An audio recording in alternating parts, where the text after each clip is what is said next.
Oi, tudo bem? Eu sou Clarissa Matos, também conhecida como a Bailandesa, uma baiana que mora na Holanda e que fala sobre vida no exterior e cultura. E hoje vamos falar de Holanda, ou melhor, sobre o comportamento holandês e o que o Covid-19 nos revela sobre a cultura holandesa.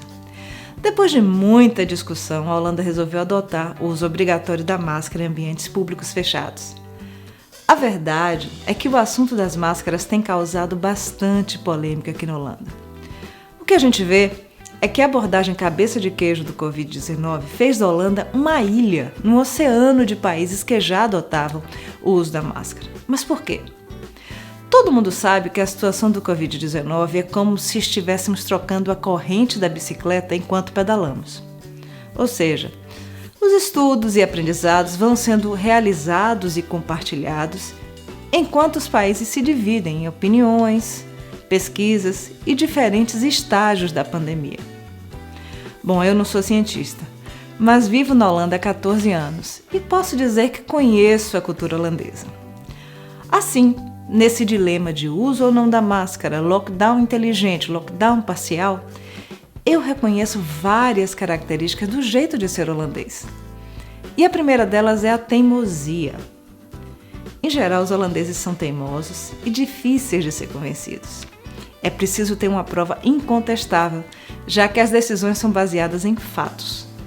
Quanto às máscaras, desde o início eles anunciaram diversas vezes que não havia evidência científica de que a máscara realmente funcionaria.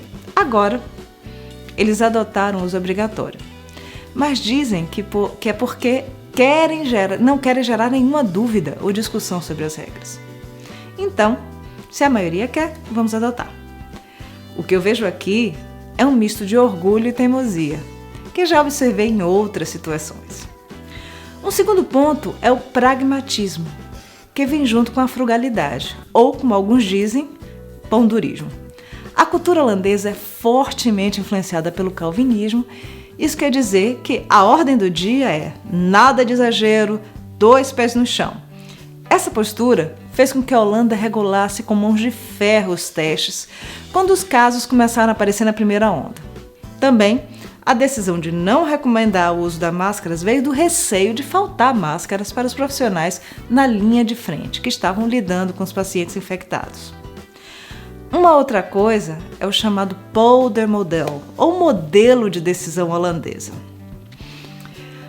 Calma, eu explico. As decisões holandesas, as decisões na Holanda são tomadas quando se atinge um consenso. Isso não significa maioria. Então o que se busca é um consenso de todos entre em um acordo. Assim, o anti-autoritarismo já faz parte do DNA holandês. O holandês é estimulado a ser questionador. O que, aliás, é uma boa coisa. Mas em situações de emergência como essa, pode trazer atrasos na tomada de decisão. Um outro ponto é a consciência do coletivo. A população foi convocada para se tornar corresponsável no combate ao coronavírus. Assim, quando o lockdown entrou em vigor, o governo colocou suas fichas na atitude responsável da população e na consciência de que o interesse em proteger o coletivo teria mais peso do que a liberdade individual. E agora, como fica? Estamos com os 2 pés na segunda onda e uma população cansada do isolamento. E o que a gente vê é uma sociedade dividida por gerações, de um lado jovens que não aguentam mais ficar em casa e a população mais velha que quer se proteger. Com os casos aumentando, vemos uma mudança na atitude do governo e medidas mais rígidas. Mas será que foi em tempo? Bom, a gente vai ver o resultado em 4 semanas. E aí, você gostou do vídeo? Então, dá uma curtida e compartilhe com seus amigos. Você também pode me encontrar no Facebook, no Instagram e no Twitter. Ah, e claro, tem muito mais informação e inspiração para você no bailandesa.nl. Até a próxima!